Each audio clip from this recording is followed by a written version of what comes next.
Hello बच्चों, good morning. आज की तारीख है 23 फरवरी 2024। आज के करंट अफेयर की क्लास में आप सभी का स्वागत है। यह current affair class Kumar Gaurav sir के करंट अफेयर से लिया गया है। इसमें आप सभी को करंट अफेयर क्वेश्चन, साथ में उसकी व्याख्या और इसके साथ साथ आप सभी को लल्लन टॉप प्रश्न मिलेगा। मैं आपसे क्वेश्चन करूँगा और आप सभी को करंट अफेयर जो रिविज़न करवाता हूँ साथ साथ उसका आंसर भी देना पड़ेगा। तो चलिए बिना टाइम वेस्ट किए हुए शुरू करते हैं आज के अपने पहले करंट अफेयर क्वेश्चन, जो कि सभी प्रतियोगी परीक्षाओं के लिए महत्वपूर्ण है। पहला प्रश्न है हमारा, हाल ही में इल्हाम अलीयेव किस देश के 5वीं बार राष्ट्रपति चुने गए हैं? तो इल्हाम अलीयेव किस देश के 5वीं बार राष्ट्रपति चुने गए हैं? तो इसका सही जवाब बताएं, क्या हो जाएगा? इसका सही जवाब हो जाएगा ऑप्शन ए, अजरबैजान के 5वीं बार राष्ट्रपति चुने गए हैं। इसकी व्याख्या देख लेते हैं। इल्हाम अलीयेव ये अजरबैजान के 5वीं बार राष्ट्रपति चुने गए हैं, इसे आप याद रखेंगे। अगर बात करें कि अजरबैजान की राजधानी का नाम है बाकू, और यहीं पर जो है 2023 में विश्व शतरंज चैंपियनशिप का आयोजन किया गया था। इसमें हमारी तरफ से आर प्रज्ञानंद जी ने सिल्वर मेडल जीता था, जबकि मैग्नस कार्लसन ने गोल्ड मेडल जीता था। ये भी आपको याद रखना है। अगर बात करें कि कॉप यानी कॉन्फ्रेंस ऑफ पार्टीज 29 का आयोजन कहाँ पे किया जाएगा, तो यह बाकू अजरबैजान में किया जाएगा। ठीक है, तो 2024 का जो कॉप आयोजन होगा 29वें क्रम का, उसका आयोजन बाकू में किया जाएगा। ये भी आपको याद रखना है। नेक्स्ट देख लेते हैं। प्रश्न है, अर्जेंटीना की राजधानी ऑप्शन में दिया गया है, तो अर्जेंटीना की राजधानी का नाम है ब्यूनस आयर्स।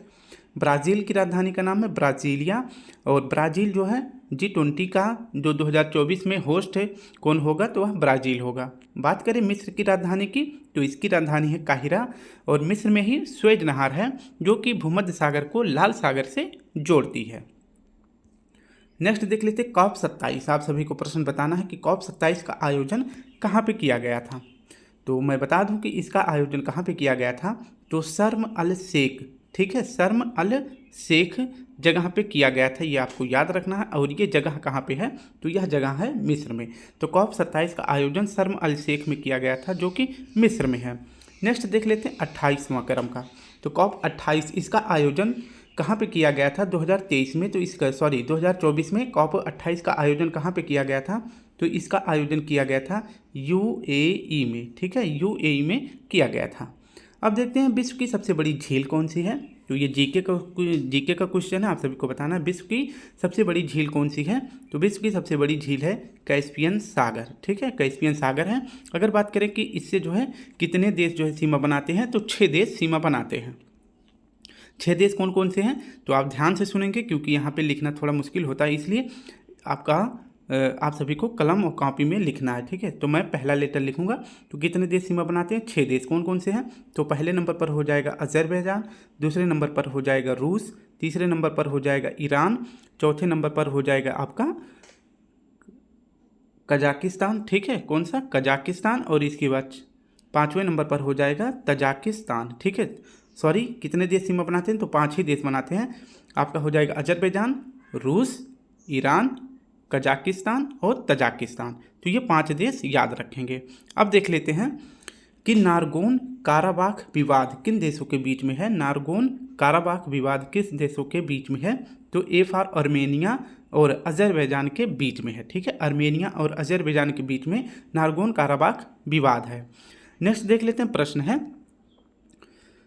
हाल ही में UNHCR नानसेन शरणार्थी पुरस्कार किसे दिया गया है। तो 2023 का UNHCR नानसेन शरणार्थी पुरस्कार किसे दिया गया है, तो हमारा सही जवाब हो जाएगा अब्दुल्लाही मायर को। अब्दुल्लाही मायर को दिया गया है UNHCR नानसेन शरणार्थी पुरस्कार। नेक्स्ट प्रश्न है हमारा, हाल ही में फ्रांस के सर्वोच्च नागरिक पुरस्कार जिसका नाम है Chevalier of the Legion de Honour से किसे सम्मानित किया गया है। तो फ्रांस का सर्वोच्च नागरिक पुरस्कार कौन सा है, जैसे हमारे यहाँ पे भारत रत्न है, उसी प्रकार से फ्रांस का सर्वोच्च नागरिक पुरस्कार है Chevalier of the Legion de Honour पुरस्कार। यह किसे दिया गया है, तो आप सभी को बताना है। इसका सही जवाब हो जाएगा, आप सभी को इसका सही जवाब हो जाएगा ललितांबिका। ठीक है, किसे दिया गया है, तो ललितांबिका जी को दिया गया है, ये आपको याद रखना है। नेक्स्ट देख लेते हैं। सेकंड प्रश्न है, हाल ही में 5वीं पीढ़ी के विमान कान का सफल परीक्षण किसने किया है। तो हाल ही में 5वीं पीढ़ी के कान का सफल परीक्षण किसने किया है, तो इसका सही जवाब हो जाएगा ऑप्शन सी, तुर्की ने। पूरी व्याख्या देख लेते हैं। तो कान को जो है किंग ऑफ किंग्स या रूलर भी कहते हैं, तो ये याद रखेंगे। कान क्या है? तो यह 5वीं पीढ़ी का विमान है। इसका सफल परीक्षण किस देश ने किया है? तुर्की ने किया है। ठीक है। और अगर बात करें कि इस कान का निर्माण जो है किस कंपनी ने किया है, तो तुसास फर्म कंपनी ने इसका निर्माण किया है। अगर बात करें तुर्की का, तो तुर्की जो है एशिया और यूरोप दोनों महाद्वीपों में फैला हुआ है। तुर्की की राजधानी का नाम है अंकारा, और यहाँ पे करेंसी कौन सी यूज करी जाती है? तो लीरा करी जाती है। तो ये साथ साथ याद रखेंगे।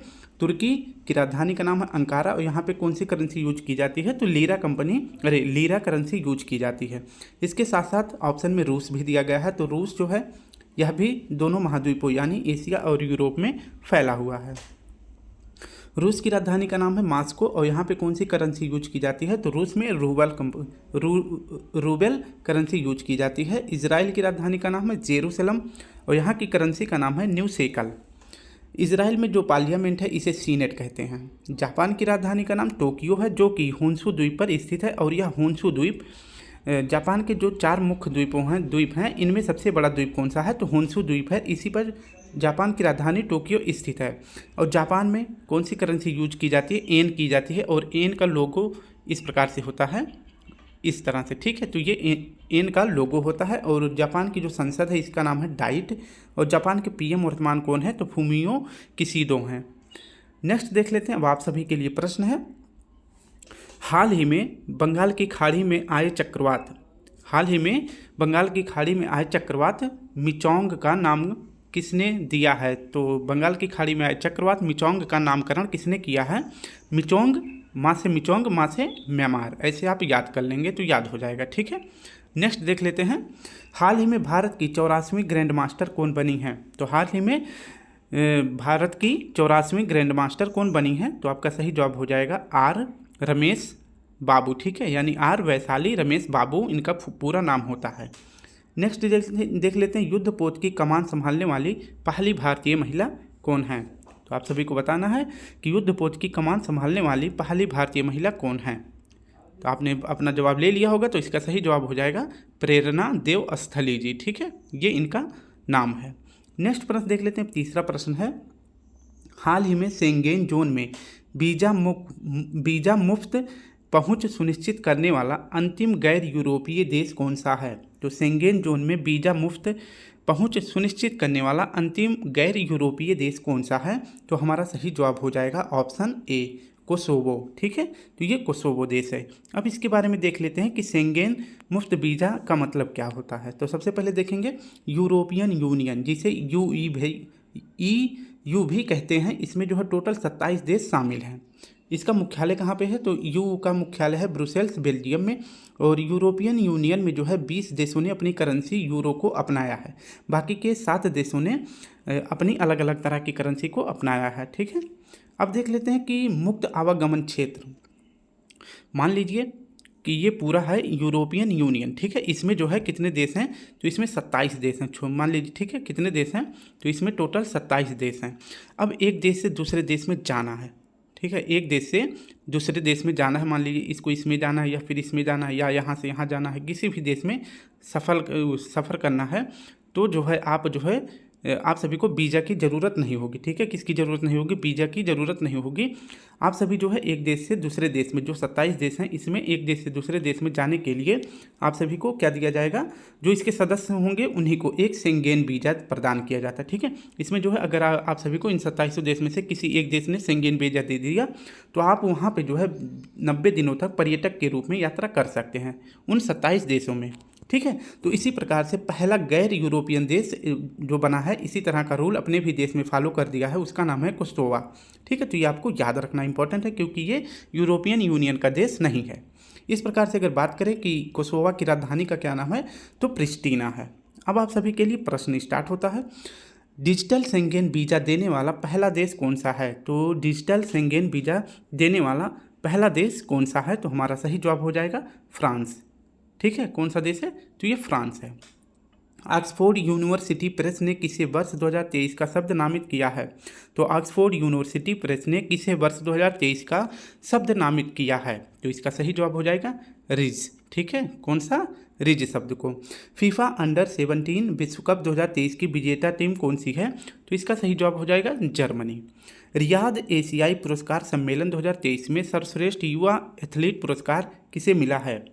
तो रियाद एशियाई पुरस्कार सम्मेलन 2023 में सर्वश्रेष्ठ युवा एथलीट पुरस्कार किसे दिया गया है? तो हमारा सही जवाब हो जाएगा शीतल देवी को दिया गया है, ठीक है, शीतल देवी को दिया गया है। ये पैरा तीरंदाज हैं और किस राज्य की हैं या यूटी की हैं? तो ये जम्मू कश्मीर की हैं। इन्हें अभी हाल ही में अर्जुन पुरस्कार से भी सम्मानित किया गया है। अब देख लेते हैं हम अपना चौथा प्रश्न। हाल ही में डिजिटल स्वास्थ्य पर वैश्विक पहल GIDH किसने लॉन्च किया है? आप सभी को इसका सिर्फ नाम ऐसे याद कर लेना, गिद्ध, ठीक है, लेकिन ये मैं अपनी तरफ से बता रहा हूँ, इसको आप सभी वो ना ले कि इसका नाम गिद्ध नहीं होगा। तो इसमें सिर्फ याद करने के लिए तो आप सभी को बताना है कि डिजिटल स्वास्थ्य पर पहला वैश्विक पहल GIDH किसने लॉन्च किया है? तो हमारा सही जवाब हो जाएगा ऑप्शन डी। कैसे? स्वास्थ्य से मतलब हो जाएगा आपका WHO, ठीक है। तो इसके बारे में पूरी व्याख्या देख लेते हैं। तो GIDH इसका फुल फॉर्म होता है global initiative for digital health. इसको लॉन्च किसने किया है? तो GIDH को लॉन्च किया है WHO ने, जिसे वर्ल्ड हेल्थ ऑर्गेनाइजेशन या विश्व स्वास्थ्य संगठन कहते हैं। अब हम सबसे पहले पढ़ लेते हैं WHO के बारे में, ठीक है। तो WHO की स्थापना कब हुई थी? 7 अप्रैल 1948 को हुआ था। वर्ल्ड हेल्थ डे यानी विश्व स्वास्थ्य दिवस कब मनाया जाता है? तो यह 7 अप्रैल को मनाया जाता है, ये आपको याद रखना है, क्योंकि 7 अप्रैल 1948 को WHO की स्थापना होती है। WHO का मुख्यालय कहाँ पे है? तो यह जिनेवा में है। अगर बात करें कि GIDH को लॉन्च क्यों किया गया है, क्योंकि संसाधनों का अनुकूलतम उपयोग हो सके और गुणवत्तामूलक स्वास्थ्य प्रदान किया जा सके, इसके लिए जो है गिद्ध को लॉन्च किया गया है, इसे आप याद कर सकते हैं, ठीक है। अब बाकी के ऑप्शन में था WHO, WTA और एक ऑप्शन और है। तो WHO का फुल फॉर्म पहले देख लेते हैं। तो इसका फुल फॉर्म होता है वर्ल्ड वाइल्ड लाइफ फंड, ठीक है। इसकी स्थापना कब हुई थी? तो 1961 में इसकी स्थापना की गई थी। जो संकटग्रस्त प्रजातियां होती हैं, इनके लिए जो है एक बुक जारी किया जाता है, जिसे रेड डाटा बुक कहते हैं।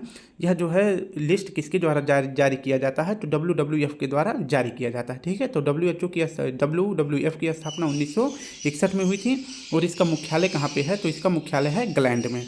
इसकी लोगों की बात करें तो इसमें जाइंट पांडा यानी कि जो रेड पांडा होता है उससे काफ़ी बड़ा होता है, उसे जाइंट पांडा कहते हैं। आप इसको थोड़ा सा लोगों में भी देख सकते हैं, इस प्रकार का होता है। अब हम अपने ऑप्शन को देखते हैं WTO, इसे जो है वर्ल्ड ट्रेड ऑर्गेनाइजेशन कहते हैं। इसका हिंदी नाम है विश्व व्यापार संगठन। इसकी स्थापना 1 जनवरी 1995 में हुआ था और उस समय जो है WTO उसका नाम ना होके GATT इसका नाम हुआ करता था। वर्तमान में इसका मुख्यालय कहाँ पे है? तो जिनेवा में है। और इसकी हेड कौन है? नांकोजी ओंकाजा इबेला है, जो कि इस संगठन की पहली बार कोई महिला अधिकारी बनी है। अब हमारा है वर्ल्ड इकोनॉमिक फोरम। इसका फुल फॉर्म होता है वर्ल्ड इकोनॉमिक फोरम, या इसे हिंदी में विश्व आर्थिक मंच कहते हैं। इसकी स्थापना कब हुई थी? तो 1971 में हुआ था। और इसका मुख्यालय कहाँ पे है? जिनेवा में। और इसकी बैठक कहाँ पे होती है? तो दावोस में होती है। दावोस और जिनेवा दोनों जो है कहाँ पे हैं? स्विट्जरलैंड में है। WEF के द्वारा एक रिपोर्ट जारी करी जाती है, ग्लोबल जेंडर गैप इंडेक्स। आप सभी को इसका सिर्फ एक प्रश्न बताना है कि ग्लोबल जेंडर गैप इंडेक्स में भारत की रैंक कौन सी है, ठीक है। चलिए हम बता देते हैं। तो इसकी रैंक है, भारत की रैंक है 127। तो ये चारों आप सभी को संगठन जरूर याद रखना है। एक बार मैं आप सभी को दिखा देता हूँ चारों संगठन कौन कौन से हैं। एक तो WWF, WTO, WEF और WHO। इन चारों के बारे में मैंने अच्छी तरह से पूरी व्याख्या बता दी। जितना प्रश्न बनना होता है इन्हीं 4 प्रश्नों से बन जाएगा, ठीक है, इन्हीं 4 ऑप्शन से बन जाएगा। अब हम जो है अपना नेक्स्ट प्रश्न देख लेते हैं। प्रश्न हमारा है 5वां। हाल ही में देश में IMPELAI कार्यक्रम किसने लॉन्च किया है? तो M से हो जाएगा आपका माइक्रोसॉफ्ट, ऐसे याद कर लेंगे तो याद हो जाएगा। तो हाल ही में देश में IMPELAI कार्यक्रम किसने लॉन्च किया है? तो माइक्रोसॉफ्ट ने लॉन्च किया है। इसके बारे में पूरी व्याख्या देख लेते हैं। तो IMPELAI इसका फुल फॉर्म पहले देखेंगे। तो I से हो जाएगा इंक्रेट, M से हो जाएगा माइक्रोसॉफ्ट, P से प्रोग्राम, E से हो जाएगा आपका इमर्जिंग, L से हो जाएगा आपका लीडर।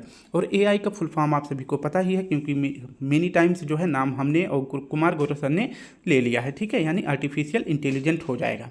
इसको लॉन्च किसने किया है? तो इसको लॉन्च किया है iCREAT और माइक्रोसॉफ्ट ने इसको लॉन्च किया है। और इसका लॉन्च करने का उद्देश्य क्या है? तो इसका उद्देश्य है AI स्टार्टअप को बढ़ावा देना, हेल्थ केयर के लिए बेहतरी कार्य करना, शिक्षा को भी बढ़ावा देना और वित्तीय समावेशन पर जो है फोकस करना। ठीक है, तो इसके लिए जो है क्या लॉन्च किया गया है, IMPEL AI लॉन्च किया गया है, जो कि इंक्रेट और माइक्रोसॉफ्ट के द्वारा लॉन्च किया गया है। ये आपको याद रखना है और इसका उद्देश्य भी आप सभी ने देख लिया।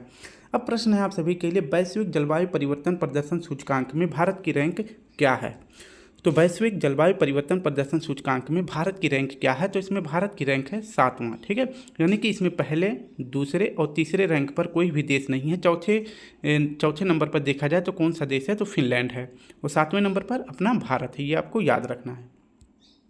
नेक्स्ट प्रश्न, भारतीय नौसेना अकादमी के द्वारा केरल में आयोजित सेलिंग रेगाटा का एडमिरल कप 2023 का विजेता कौन है। तो एडमिरल कप का विजेता कौन सा है, कौन सा देश है, तो इटली है। ठीक है, कौन सा देश है, इटली है। 33वां ब्याज सम्मान किसे मिला है, तो 33वां ब्याज सम्मान किसे मिला है आप सभी को बताना है। तो यह मिला है पुष्पा भारती जी को। ठीक है, पुष्पा भारती जी को दिया गया है, और किसके लिए, तो यादें और यादों के लिए इन्हें 33वां ब्याज सम्मान पुरस्कार से सम्मानित किया गया है। नेक्स्ट प्रश्न देख लेते हैं। छठा प्रश्न है, हाल ही में एशियाई वायु गुणवत्ता या एशिया AQ मिशन के तहत DC-8 विमान किसने लॉन्च किया है। तो DC-8 विमान क्या है, तो एशियाई वायु गुणवत्ता की जांच करने के लिए DC-8 विमान लॉन्च किया गया है। किसके द्वारा, तो हमारा सही जवाब हो जाएगा नासा के द्वारा लॉन्च किया गया है। अब इसके बारे में पूरी व्याख्या देख लेते हैं। तो DC-8 विमान यह लॉन्च किया गया है नासा के द्वारा, जो कि कहाँ की स्पेस एजेंसी है, तो USA की स्पेस एजेंसी है। क्यों लॉन्च किया गया है, क्योंकि एशिया AQ यानी एशिया महाद्वीप में वायु गुणवत्ता जांच के लिए इसे लॉन्च किया गया है। ये आपको याद रखना है।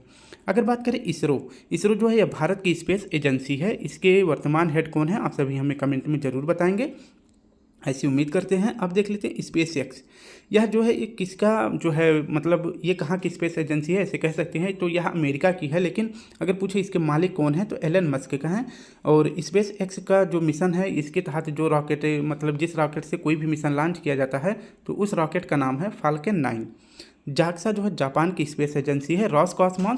रॉसकॉस्मॉस कहाँ की है, तो यह रूस की है। ठीक है, अब देख लेते हैं कुछ महत्वपूर्ण प्रश्न है। लाइकेन जो है किसका मतलब सूचक होता है, ग्रीन मफलर का संबंध किससे है, कवक के अध्ययन को क्या कहते हैं, शैवाल के अध्ययन को क्या कहते हैं। ठीक है, तो ये 4 महत्वपूर्ण प्रश्न है। इससे हर बार भी प्रश्न पूछे जाते हैं, प्रश्न भी अच्छा है। तो लाइकेन जो है यह वायु प्रदूषण का जांच करता है, यानी कि जहाँ पे वायु प्रदूषण होगा वहाँ पे लाइकेन नहीं निकलेगा।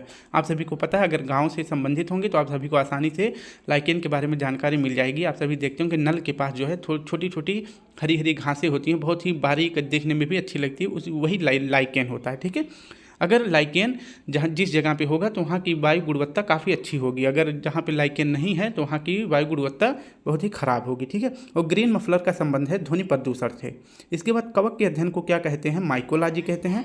शैवाल के अध्ययन को क्या कहते हैं, फाइकोलॉजी कहते हैं। नेक्स्ट देख लेते हैं, ये आप सभी के लिए ये प्रश्न है। हाल ही में पुरुष एथलीट ऑफ द ईयर पुरस्कार 2023 से किसे मिला है। तो पुरुष एथलीट ऑफ द ईयर 2023 का पुरस्कार किसे दिया गया है, तो ध्यान से देखेंगे नोआ लायंस को। ठीक है, किसे दिया गया है, तो नोआ लायंस को दिया गया है। इसके बाद है आपका, हाल ही में international tennis hall of fame में शामिल होने वाले एशियाई पुरुष खिलाड़ी कौन हैं। तो हॉल ऑफ फेम में शामिल होने वाले पहली बार एशियाई पुरुष खिलाड़ी शामिल हुए हैं। और कितने खिलाड़ी शामिल हुए हैं, तो 2 खिलाड़ी शामिल हुए हैं, ये आपको याद रखना है, जिनका नाम है विजय अमृत राज। इसके बाद दूसरे हैं लिएंडर पेस। ठीक है, तो विजय अमृत राज और इसके बाद लिएंडर पेस, ये दोनों एशियाई खिलाड़ी हैं जो कि अभी हाल ही में international tennis hall of fame में शामिल हुए हैं। नेक्स्ट प्रश्न हमारा 7वां प्रश्न है, हाल ही में स्वदेशी Android market place Indus app store किसने लॉन्च किया है। तो इंडस ऐप स्टोर किसने लॉन्च किया है, तो हमारा सही जवाब हो जाएगा फ़ोनपे द्वारा लॉन्च किया गया है। ठीक है, इसके बारे में पूरी व्याख्या देख लेते हैं। तो इंडस ऐप स्टोर किसने लॉन्च किया है, फ़ोनपे ने लॉन्च किया है। यह स्वदेशी एंड्रॉयड ऐप स्टोर है, यह जो है 12+ भाषाओं में लॉन्च किया गया है। जैसे आप सभी देखते होंगे कि गूगल प्ले स्टोर है, एप्पल प्ले स्टोर है, तो इन दोनों को टक्कर देने के लिए फ़ोनपे के द्वारा इंडस ऐप स्टोर लॉन्च किया गया है, जो कि 12 भाषाओं में अवेलेबल है। अब देख लेते हैं प्रश्न है आप सभी के लिए 4 प्रश्न है, बहुत ही महत्वपूर्ण प्रश्न है, आप सभी को बताना है। पहला प्रश्न है, हाल ही में BCCI द्वारा सेवानिवृत्त की गई नंबर 7 जर्सी का संबंध किस खिलाड़ी से है? तो आप सभी को बताना है। अभी हाल ही में जो है 7 नंबर की जर्सी को क्या कर दिया गया है, रिटायर कर दिया गया है। यह किस खिलाड़ी से संबंधित है? तो MS धोनी से संबंधित है। ठीक है। और इसके बाद अगर पूछे नंबर 10 जर्सी से किस खिलाड़ी का संबंध था जिसे बहुत पहले ही रिटायर कर दिया गया था? तो सचिन तेंदुलकर की जर्सी है। ठीक है। 7 महेंद्र सिंह धोनी की, 10 सचिन तेंदुलकर की है। हाल ही में दुनिया के सबसे बड़े कार्यालय डायमंड बोर्स का उद्घाटन कहाँ हुआ है? तो डायमंड बोर्स यानी कि डायमंड का सबसे बड़ा कार्यालय जिसका नाम है डायमंड बोर्स, इसका उद्घाटन कहाँ पे किया गया है? तो इसका उद्घाटन किया गया है सूरत में। ठीक है। सूरत गुजरात में इसका उद्घाटन किया गया है। नेक्स्ट देख लेते हैं, हाल ही में भारतीय वायुसेना ने कौन सी स्वदेशी वायु रक्षा मिसाइल प्रणाली सफल परीक्षण किया है? तो भारतीय वायुसेना के द्वारा कौन सी स्वदेशी वायु रक्षा मिसाइल प्रणाली का सफल परीक्षण किया गया है? तो हमारा सही जवाब हो जाएगा समर का। ठीक है। ये आपका सही जवाब हो जाएगा। हाल ही में स्वरवेद महामंदिर का उद्घाटन कहाँ हुआ है? तो PM मोदी जी के द्वारा स्वरवेद महामंदिर का उद्घाटन बनारस में किया गया है। ये आपको याद रखना है। ठीक है। अब हम अपने 8वें प्रश्न को देख लेते हैं। हाल ही में एशियाई इंडोर एथलेटिक्स चैंपियनशिप 2023 का आयोजन कहाँ हुआ है? तो एशियाई इंडोर एथलेटिक्स चैंपियनशिप 2024 का आयोजन कहाँ पे हुआ है? आप सभी को बताना है। तो इसका सही जवाब हो जाएगा, आपका सही जवाब हो जाएगा ईरान में। ठीक है। इसके बारे में पूरी व्याख्या देख लेते हैं। तो एशियाई इंडोर एथलेटिक्स चैंपियनशिप 2024 का आयोजन कहाँ पे हुआ है, यानी होस्ट कौन सा देश है? तो ईरान है। और ईरान में कहाँ पर होस्ट किया गया था? तो तेहरान में इसका आयोजन किया गया था। तो एशियाई इंडोर एथलेटिक्स चैंपियनशिप में पहला रैंक किस देश का था? तो चीन का था। 5वां रैंक किसका था? तो भारत का था। भारत ने इसमें 3 गोल्ड और 1 सिल्वर मेडल जीता था। ठीक है। गोल्ड किसने किसने जीता है, ये इंपॉर्टेंट है, इसको देख लेते हैं। तो 3 गोल्ड किसने जीता है? तजिंदर पाल, इनका खेल है शॉट पुट। इसके बाद ज्योति ने 1 गोल्ड जीता था और हरमिलन ने 1 गोल्ड जीता था। तो 3 गोल्ड हो गया। इसके बाद ये इन दोनों का खेल कौन सा है? तो ये धाविका है। शॉट पुट में तजिंदर पाल ने गोल्ड जीता, ज्योति हरमिलन ने धाविका में गोल्ड मेडल जीता। तो 3 गोल्ड हो गए हैं। एक विवादित आदमी मतलब प्लेयर है, इनके बारे में याद रखना, क्योंकि कभी कभी आदमी अच्छा करता है तो उसके लिए उसका नाम होता है, लेकिन कभी कभी हो जाता है कुछ बदनाम नाम भी जो है चर्चा में होते हैं, तो उनसे भी प्रश्न पूछ लिए जाते हैं। अब देखते हैं गुलबीर सिंह, इन्होंने भी जो है गोल्ड मेडल जीता था। 3000 मीटर की दौड़ में इन्होंने भी गोल्ड मेडल जीता था। ठीक है।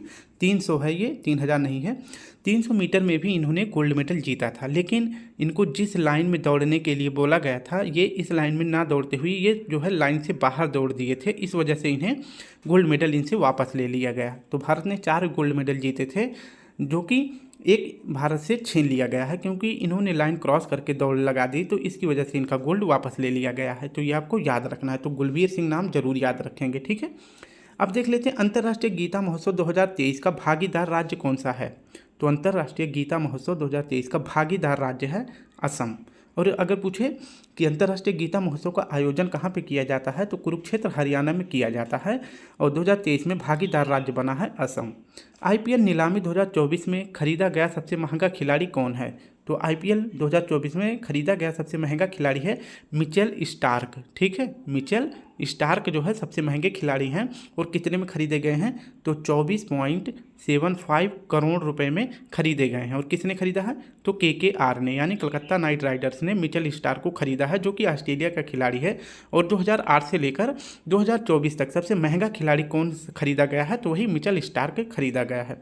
अब देख लेते हैं विजय हरारे ट्रॉफी 2023 की विजेता टीम कौन है? तो विजय हरारे ट्रॉफी यह जो है क्रिकेट से संबंधित ट्रॉफी है, और इसे किसने जीता है? तो हरियाणा ने जीता है। और किसे हराकर? तो राजस्थान को हराकर विजय हरारे ट्रॉफी किसने जीत लिया? हरियाणा ने। 9वां प्रश्न है, हाल ही में यूनिवर्सल हेल्थ कवर शुरू करने वाला पहला पूर्वोत्तर राज्य कौन सा है? तो यूनिवर्सल हेल्थ कवर शुरू करने वाला पहला पूर्वोत्तर राज्य कौन सा है? तो हमारा सही जवाब हो जाएगा ऑप्शन B त्रिपुरा। अब इसके बारे में पूरी व्याख्या देख लेते हैं। पूरी व्याख्या है, यूनिवर्सल हेल्थ कवर यह शुरू करने वाला पहला पूर्वोत्तर का राज्य है त्रिपुरा।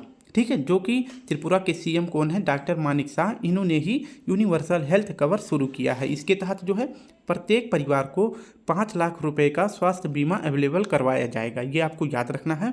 और यूनिवर्सल हेल्थ केयर यह जो है किस योजना के तहत शुरू किया गया है? तो CM जन आरोग्य योजना के तहत यूनिवर्सल हेल्थ केयर योजना शुरू योजना शुरू की गई है त्रिपुरा में। किसके द्वारा? तो डॉक्टर मानिक शाह के द्वारा शुरू किया गया है। इसमें प्रत्येक परिवार को 5 लाख रुपए का स्वास्थ्य बीमा उपलब्ध कराया जाएगा। अब देख लेते हैं पूर्वोत्तर राज्यों के बारे में, ठीक है। थोड़ा सा जूम करके देख लेते हैं, पूर्वोत्तर राज्यों के बारे में देख लेते हैं। आप सभी ध्यान से देखेंगे, ये आपका कौन सा स्टेट है आप सभी को बताना है। ये स्टेट है सिक्किम, ठीक है। सिक्किम पहले भारत का भाग नहीं था, इसे जो है 1975 में, ठीक है। मैं दिखाता रहूँगा, आप सभी को नोट करना है कॉपी कलम लेके, क्योंकि मैं इसमें थोड़ा कम जगह है तो इस वजह से मिटाता भी रहूँगा। तो 1975 में 36वां संविधान संशोधन करके, ठीक है, एक सेकेंड, तो 1975 में, ठीक है, 1975 में मैंने बताया 1975 में 36वां संविधान संशोधन करके जो है सिक्किम को भारत में मिलाया गया था, ठीक है। कब मिलाया गया था? तो 1975, ये डेट आपको याद रखना है। इसके बाद आप सभी का हो जाता है अरुणाचल प्रदेश, ठीक है। तो अरुणाचल प्रदेश को देख लेते हैं, इसे जो है भारत का कब अलग राज्य बनाया गया था? तो 1987 में। तो 1987 में भारत के 2 राज्य बने थे, एक तो अरुणाचल प्रदेश और दूसरा बना था मिजोरम। तो अरुणाचल प्रदेश, मिजोरम, ये दोनों याद रखना है, ठीक है। इसके बाद अगर देखें नागालैंड, ठीक है, कलर चेंज कर देते हैं, नागालैंड के बारे में देख लेते हैं। तो नागालैंड भारत का कब नया राज्य बना था? तो यह बना था 1 दिसंबर 1963 को, ठीक है। कब बना था? तो 1 दिसंबर 1963 को बना था नागालैंड, एक नया राज्य। इसके बाद आपका मणिपुर, ध्यान से देखेंगे, मणिपुर, नेक्स्ट आपका त्रिपुरा, और इसके बाद नेक्स्ट आपका हो जाएगा मेघालय। तो ये तीनों राज्य जो है कब बने थे? 1972 में, ठीक है। कब बने थे? तो 1972 में ये तीनों राज्य बने थे। तो 3, एक ये 4, ये 5, और ये आपका 6, और ये आपका 7। तो ये पूर्वोत्तर 7 राज्य हैं। अब बोलेंगे असम, तो असम ही पहले पूरा राज्य था, ठीक है। तो असम से ही कट के अरुणाचल प्रदेश, नागालैंड, मणिपुर, मिजोरम, त्रिपुरा, मेघालय, ये सभी राज्य जो है असम से ही कटकर बने थे। कब, किस सन में बने थे, इसे आप याद रखेंगे। अगर आप सभी राजधानी के बारे में कहते हैं तो मैं एक बार जल्दी राजधानी के बारे में भी बता देता हूँ। अरुणाचल प्रदेश की राजधानी का नाम है ईटानगर, ठीक है, ईटानगर। नागालैंड की राजधानी का नाम है कोहिमा, ये आपको याद रखना है। इसके बाद मणिपुर की राजधानी का नाम है इम्फाल, ये भी याद रखेंगे। मिजोरम की राजधानी का नाम है आइजोल, ये भी याद रखेंगे। त्रिपुरा की राजधानी का नाम है, कलर चेंज कर देते हैं, तो त्रिपुरा की राजधानी का नाम है अगरतला, ठीक है। क्या नाम है? अगरतला है। मेघालय की राजधानी का नाम है शिलांग, ठीक है। और इसके बाद सिक्किम की राजधानी का नाम हो जाएगा गंगटोक। थोड़ा सा इसमें दिक्कत होता है ना, ऊपर टच हो जाता है तो नीचे स्लाइड आ जाती है, तो आप सभी को याद रखना है। सिक्किम की राजधानी का नाम है गंगटोक, ये भी आपको याद रखना है। इसके बाद कौन सा बचता है हमारा? असम बचता है ना। तो असम की राजधानी का नाम अब आप हमें कमेंट बॉक्स में भी बताएंगे, ठीक है। तो असम की राजधानी का नाम हमें कमेंट बॉक्स में बताएंगे, और यहाँ के सीएम कौन है ये भी कमेंट बॉक्स में बताएंगे। तो ये आपका पूर्वोत्तर राज्य हो जाता है। नेक्स्ट प्रश्न देख लेते हैं, 10वां प्रश्न है, हाल ही में वैज्ञानिकों ने दुनिया के सबसे बड़े सांप यूनेक्टस अकाइमा की खोज कहाँ की है? तो दुनिया का सबसे बड़ा सांप कौन सा है? यूनेक्टस अकाइमा, और इसकी खोज कहाँ की गई है? तो इसका सही जवाब हो जाएगा, आप सभी को पता है कि क्योंकि आप सभी बार बार सुनते हैं सबसे बड़ा सांप कहाँ पे पाया जाता है, तो अमेजॉन वर्षा वन में पाया जाता है। अब इसके बारे में देख लेते हैं, यूनेक्टस अकाइमा, यह जो है विश्व का सबसे बड़ा सांप है। इसे जो है विशाल एनाकोंडा भी कहते हैं, और ये कहाँ पर पाया गया है? तो यह अमेजन वर्षा वन में पाया गया है। आप जो है गूगल पे ये नाम डाल देंगे तो आप सभी को एक सांप, और उसके साथ जो इस सांप को जिस आदमी ने फोटो खींचा था वो भी साथ साथ में उसके पीछे दिख जाएगा आदमी, ठीक है। तो यूनेक्टस अकाइमा यह जो है विश्व का सबसे बड़ा एनाकोंडा सांप है, और कहाँ पे मिला है? तो अमेजन वर्षा वन में मिला है, और यह वन कहाँ पे है? तो साउथ अमेरिका में है, ठीक है। और किस देश के अंतर्गत आता है? तो ब्राज़ील के अंतर्गत आता है, ठीक है। अब बात करें कि इस सांप की टोटल लंबाई कितनी है, तो 26 फीट इस सांप की टोटल लंबाई है। मैं जो है भूल गया थोड़ा सा, नहीं तो मैं इसका भी चित्र भी दिखा देता, तो आप सभी जो है गूगल पे देख सकते हैं, ठीक है। अब देखते हैं कि साउथ अमेरिका की लोकेशन कुछ इस प्रकार से है। एक दूसरे मैप में अच्छी तरह से दिखा देते हैं आप सभी को, ये आप देख सकते हैं साउथ अमेरिका का लोकेशन, ठीक है। अब इसमें देखेंगे आप ऊपर से ध्यान से देखेंगे, सबसे पहले आपका यहाँ पे कोलंबिया हो जाता है, थोड़ा सा जूम करके दिखा देते हैं, तो यहाँ पे आपका कोलंबिया कंट्री हो जाता है। इसके ऊपर हो जाता है वेनेजुएला, यहाँ पे गुयाना, यहाँ पे सूरीनाम, यहाँ पे फ्रेंच गुयाना, और यहाँ पे ब्राज़ील है। ये पूरा एरिया जो है किसका है? तो अमेजॉन वर्षा वन का है, ठीक है। तो ये आपका हो जाता है ब्राज़ील। इसके नीचे आप देखेंगे पराग्वे, उरुग्वे, और यहाँ पे आप देखेंगे तो ये पीला वाला कलर हो जाएगा अर्जेंटीना, और जो नीचे मिर्च की तरह है चिली देश हो जाएगा। इसके बाद आपका ये हो जाएगा बोलिविया यहाँ पे, और इसके नीचे आपका हो जाता है पेरू, पेरू के ऊपर हो जाएगा इक्वाडोर। ठीक है, इक्वाडोर से ही इक्वेटर का नाम इक्वाडोर पड़ा है। ठीक है, तो इक्वाडोर से ही इक्वेटर का नाम पड़ा है, जिसे आप 0 अंश अक्षांश भी कहते हैं। ये आपको याद रखना है। 2 महत्वपूर्ण जानकारी यहाँ से और देखेंगे। साउथ अमेरिका महाद्वीप में 2 लैंड लॉक्ड यानी जो समुद्र से अपनी सीमा साझा नहीं करते हैं, कौन कौन से 2 देश हैं, तो आप ध्यान से देखेंगे। एक तो आपका हो जाता है पराग्वे, ये यहाँ पे छोटा सा है। इसके बाद बोलिविया। ये 2 ही देश हैं जो साउथ अमेरिका में स्थल अवरुद्ध देश हैं। ये आपका सही जवाब हो जाएगा। ठीक है, अगर बात करें कि वर्षावन की, तो वर्षावन ये आपका है अमेजन वर्षावन। यह जो है सर्वाधिक जैव विविधता वाला क्षेत्र है, सर्वाधिक जैव विविधता वाला क्षेत्र है, क्योंकि यहाँ पे जो है सबसे ज़्यादा गर्मी होती है, सबसे ज़्यादा वर्षा भी होती है। ठीक है, यहाँ पे सदाबहार वन पाए जाते हैं, और जो है घास का जो मैदान पाया जाता है उसे सेलवास घास मैदान कहते हैं। यहाँ पे ऑक्सीजन जो है पूरे पृथ्वी का 20% पाया जाता है, इसलिए इसे जो है पृथ्वी का फेफड़ा भी कहते हैं। तो ये इसे आप याद रखेंगे। ठीक है, ये दूसरा में भी आप देख सकते हैं, इसकी राजधानी भी लिखी गई है। आप वीडियो पॉज करके भी देख सकते हैं, नहीं तो वीडियो ज़्यादा बड़ी बन जाएगी। तो स्टूडेंट, इस प्रकार से हमने अपने 10 क्वेश्चन और साथ में लल्लन टॉप प्रश्नों को शामिल कर लिया है। अगर वीडियो अच्छी लगे तो प्लीज़ वीडियो को लाइक शेयर कमेंट जरूर करें। कल फिर मिलते हैं एक नए टॉपिक के साथ। तब तक के लिए आप सभी को प्यारा सा जय हिंद, जय भारत।